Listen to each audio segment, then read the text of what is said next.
What would you do with the power to stop time? Besides that, you pervs. Some people would rob a bank, others would prank their friends, some would even become crime fighters. Well, if you're the maid of a fate-manipulating vampire, you'd use it to throw a fuck ton of knives at once. Now swap knives with arrows and you've got the general idea for this playthrough. Skyrim's Creation Club allows you to spend your hard-earned money on several mods that have astronomically less content than what you can find for free on Nexus. One of these is the Arcane Arrows pack, which elevates the Stealth Archer build from broken to basically using console commands. The Telekinesis arrow is one of the items added by this pack, which basically allows you to roleplay as Dio, or in my case, Sakua is Azoi. So today I'm asking the question, can you beat Skyrim with only Telekinesis arrows? Fairly bog standard rules today. I'm only allowed to damage enemies with telekinesis arrows, and I must play on master difficulty with no companions. Finally, I'm also restricting myself to just a longbow, which you may remember from my practice arrow challenge. While this may seem like overkill, trust me, you'll see why it's needed later. Now, with all that aside, let's get started. In character creation, I try to recreate our favorite time-stopping maid, but due to the 2011 engine, fail horribly. I then name her Sakua is Azoi, which is an Akaviri name so it's lore-friendly, and Alduin interrupts the execution. I bet that soldier who said, "For the love of Talos, shut up and let's get this over with," feels really dumb in Sovngarde right about now. The only interesting thing that happens while escaping is that Alduin takes pity on Torolf and doesn't burn him alive. I guess Alduin draws the line at war crimes. Taking Gunjar's fit, I do the age-old trick of raising and lowering your fist to get the Imperials to spare you so that Ralof can do all the work. That trick doesn't work on the second group of Imperials, so I distract myself from the fight by looting everything in the room. After watching some baskets have an orgy, I get my one and only weapon of the run, the longbow, which you might remember from a previous video. And I even get my first weapon, the longbow. Loot yet! It's the biggest piece of dog shit. Sneaking past the bear goes pretty well, as even though she wakes up and roars at us, she's too lazy to actually follow through. I'll want to pick up a different stone later, but for now I choose the warrior stone to level my ability to wear armor faster. After Ralof smacks a bandit silly, I recreate every gaming journalist's wet dream, rob Girder out of house and home, pawn some things off to Nick Valentine, getting some potions and spells in the process, practice nudity, and head to the town of Whiterun. On the way, I distract some bandits with my nudity and sneak past them to discover Bleak Falls for later. Before I can do anything, I need a way to attack, and Winterhold's just the place where I'll find it. First, I have to impress Feralda, which should be easy enough, right? Well, I would say that, except for the fact that she gave me a spell I don't have enough magicka to cast. Reloading a save, she gives me Firebolt instead, which I can cast on the floor, and since the floor isn't an enemy, it's fair game. The spell tome for telekinesis arrows can be found on Urok's desk, but what about the arrows themselves? Well, they require void salts and firewood to craft a measly 10 of them, and to that I say piss off. I use console commands to spawn in 999,999 arrows, which, suffice to say, should be more than enough for this playthrough. Now, about how they work. I'm also not allowing myself to raise my archery skill, get any archery perks, enchant or smith my bow, or use potions or enchantments that increase my archery damage. As you can see, the arrows stay suspended in midair until you use the power associated with them, and you can pick them up at any time. And as you can see from my failed assassination attempt, they can very easily kill the player as well. It's also worth noting that the power to set them loose uses a non-insignificant amount of magicka and has a cooldown, so timing and investing points into magicka will be key. As you can imagine, trying to aim at enemies that move in real time when your arrows have a manual, very noticeable delay after firing isn't the easiest thing in the world, so stealth is going to be the name of the game for this playthrough. I'm just glad bandits aren't forgetting the importance of yoga. A bit of lockpicking levels me up where I increase health and pick the first rank of stealth. I'll need to upgrade magicka later, but for now, health is a safe bet. With a weapon that does 110 damage, the rest of the dungeon is predictably simple.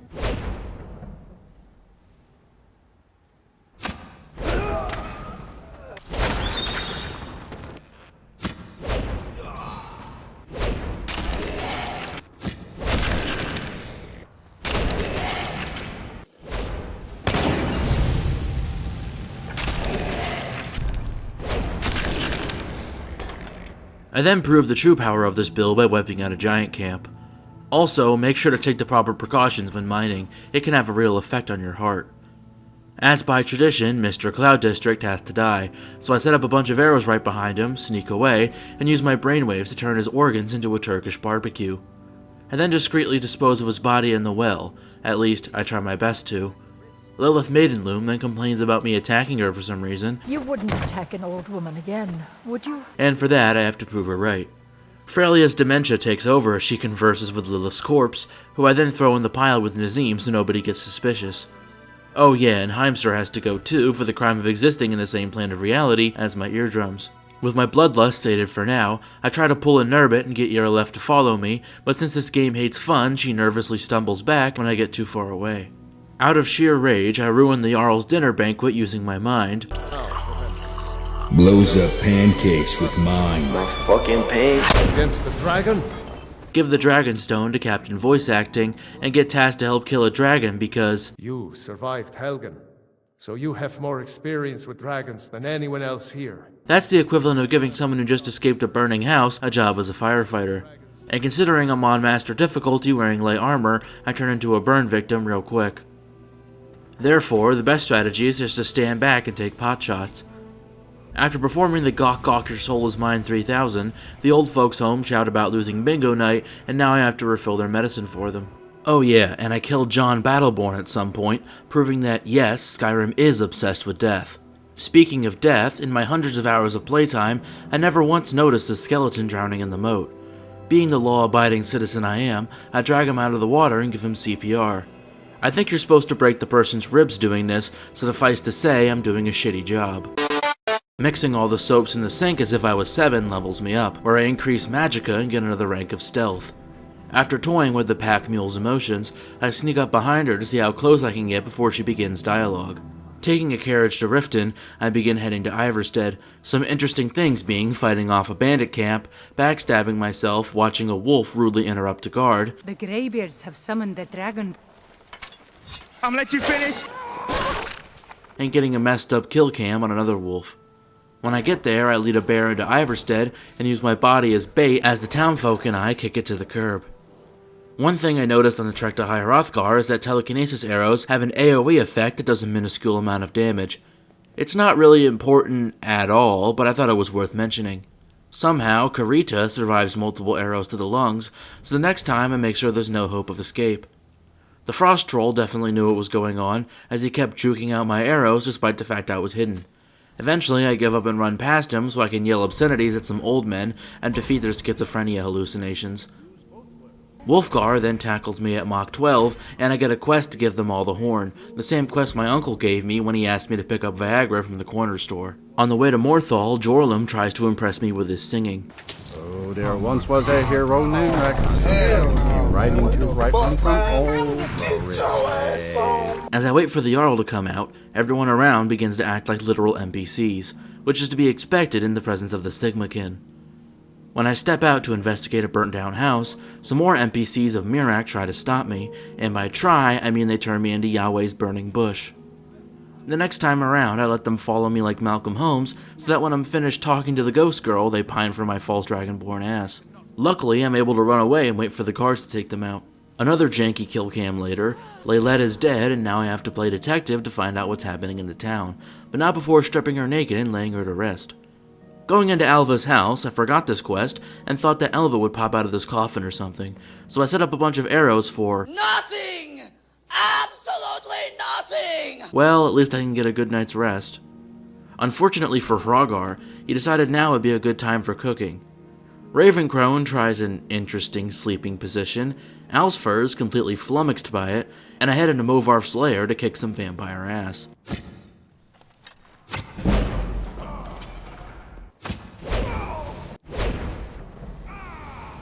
I'm going to find whoever did this.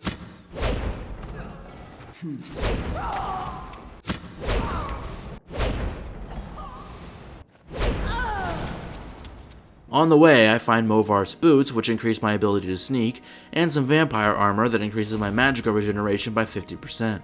I then punish all the cowards for not helping me take down Pequine. A courage spell would have been handy here. And Jorgen yaps about me being after a hilt when I didn't even ask about it at all.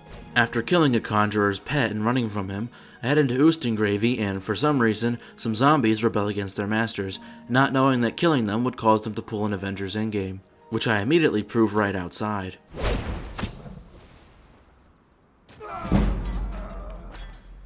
After becoming a hero in Morthal, I instantly become a villain by murdering the alchemist and taking all their mortal possessions. Back in Oostengrave, a few walking Slim Jims and Skelly boys get trick-shotted. I get to become Ethernet Shout and get scammed by Dolphin. A bit of tomfoolery later, Delphine flirts with me. I already gave you the horn. I'm actually trying to help you. I have trouble picking up some Ice Wraith teeth. I kill Embry for backtalking me. You just find that lying around? Must be your lucky day. Make it look like an accident, level up from enchanting, get a rank of alchemist, and get the apprentice stone for extra magicka regeneration at the cost of taking more magic damage, which I would come to regret slightly later. Bellathor admits to being a human trafficker, so I try to shove 10 arrows down his gullet. When that fails, I simply smash him over the head with a pot, and then dispose of the evidence in his fire, which Ysolda sees me doing and immediately figures, well, I guess I'll take this guy's store over. Unfortunately, she doesn't accept Bellathor flesh as a valid form of currency. Meeting back up with Delphine, Salaknir dies a very embarrassing death before Alduin even has a chance to flutter away. I then save Rogvir from execution, but due to public mockery, he dies of a stroke shortly after. Also, for those who don't know, you can get the Headsman's Axe as a unique weapon with the longest reach in the game. After giving Malborn all my Morthal possessions, I get Ravencrow to absolutely roast Rosalind schizo style, since I helped her with Morthal's vampire problem. Surprisingly, the Thalmor embassy is a total cakewalk.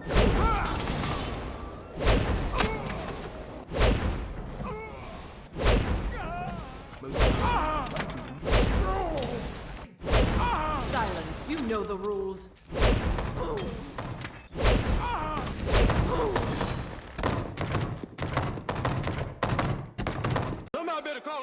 Also, I'd just like to point out this incredible interaction. Just stay out of the Blackbriar's affairs. You'll live longer.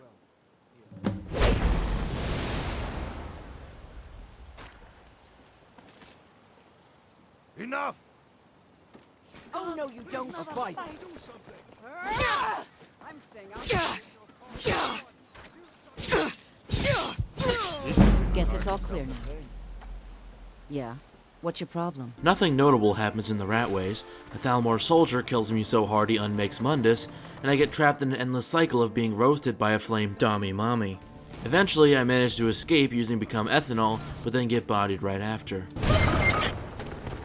The next time around, I manage to bunch them all up and use Esbern as a distraction while I skewer their asses. I then head back into Oostengravity to return the horn for a free dragon soul, but then realize you can't do it until you talk to the Greybeards. Alvor's wife is apparently into some kinky shit. You're pretty, I'll give you that. Just stay away from my husband, Alvar. Girl, what the fuck is you talking about? I slam my supple body into Esbern with the force of 1,000 Hot Wheels, and he makes the same face I did as a child when my mother didn't let me drink Pine Sol. After another incredible interaction, And he's transporting some giant box. Says it's a coffin, and he's going to bury his mother. Mother, my eye. You could have anything in there. War contraband, weapons. You're not supposed to be here. Oh well. Must have run off. What happened? I convince Laurentis to help the adoring fan and get a nice bit of coin in the process. Another quest I do that I think fits in Archer's Kind Sacred Trials.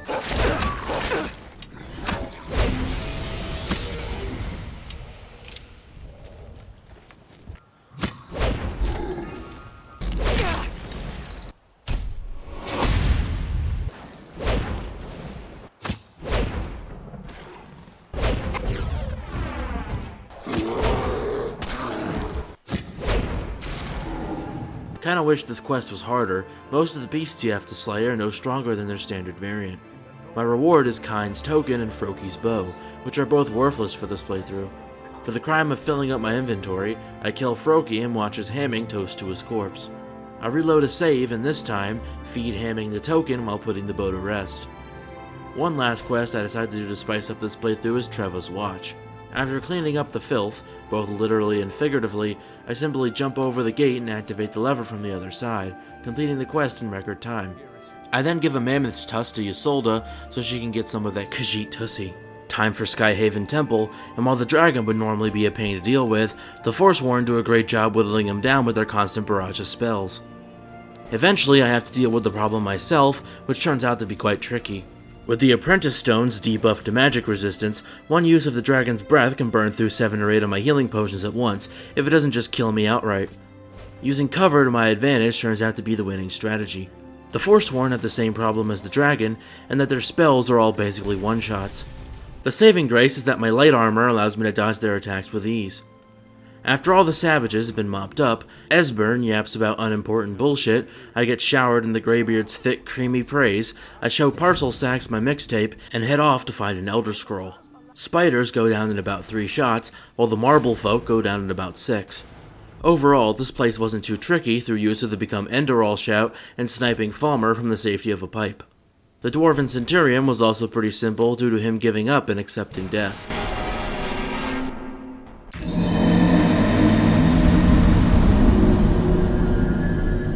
Sola and Umana go bye-bye, I showcase my incredible enchanting prowess and give my gloves a fitting name, get another rank of Agile Defender, smash my face against the Dwemer keyboard, grab the Receipt of the Universe, and fight Alduin. Since he lands in the same exact spot every time, the strategy is to set up a bunch of arrows, dragon rend him, shoot him, and then hide behind cover to avoid his breath. As long as you heal and avoid his meteors, this works like a charm. The Peace Council goes exactly as it always does, so I'm not going to bother. Instead, enjoy the sped up version. Or don't, what's to enjoy about this? I try to save this poor Whiterun guard by Fusro dying him, but he ends up Gmod clipping inside the wall. The next time doesn't go any better for him, so I reload a save, choke Odahviing like the bad boy he is, and get flown to Brazil. You're going to Brazil! The first section I get by using Become Euthanasia, and hiding behind a rock where the Draugr can't reach me. The rest of the dungeon is nothing to write home about, as most of the Draugr die in 1 to 2 shots, and the puzzles are as easy as ever. Even the Overlord is piss easy since he lets me line up 10 arrows on him from stealth. I then run past Nagarin, honorably fight Sun, get mad that I can't chow down on this ox head for some reason, and engage in round 2 with Alduin. As always, getting Sun to join the fight and overdosing on potions makes this battle easier than the first one, especially since the Nord heroes do most of the work. The only thing I really have to watch out for is the meteors. However, once he's defeated, Feldir the Old forgets to take his medicine and bashes my brains in with his sword.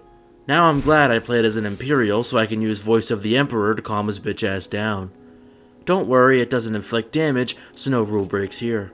Unfortunately, what does break the rules is that my telekinesis arrows do nothing to Alduin. Then it hits me. The reason why they don't up your archery level, why they don't work on Alduin? They don't count as player weapons. They count as their own separate entity. With a heavy heart, I bash Alduin with my longbow, failing the challenge and proving that no, you cannot beat Skyrim with only telekinesis arrows. Technically, I could have used the telekinesis spell to fling an arrow at him like I did in my Mirax Robes run, but I didn't feel like starting all the way over for that. In conclusion, we all know how broken stealth archery is, and combining that with arrows that inflict massive damage. This run was like taking candy from a baby. If by candy you mean souls, and by baby you mean the corpses of my enemies. Sure, trying to hit moving targets was a pain in the ass, but the ability to set up 100 IQ traps made this an overall fun and enjoyable playthrough. Plus, playing on Master was a refreshing change of pace that ensured the run wasn't too trivial. Overall, I'd recommend trying out telekinesis arrows, if not for a whole playthrough, then at least for a few dungeons to see what kind of antics you can get up to. I can imagine the Dark Brotherhood questline could be quite interesting using them. Thanks for watching, and if you enjoyed the video, consider liking, subscribing, or leaving a comment. If you didn't enjoy the video, dislike it and leave constructive criticism so I can improve. If you really liked the video, consider becoming a patron. You'll gain access to exclusive content, have your name at the end of each video and in the description, and any suggestions you give me are guaranteed to become official videos. Plus, at less than 14 cents a day, it's a cost-effective way to support the channel. Also, make sure to check me out on Discord and Reddit for updates, discourse, and content. This is Causal Loop signing off. Peace.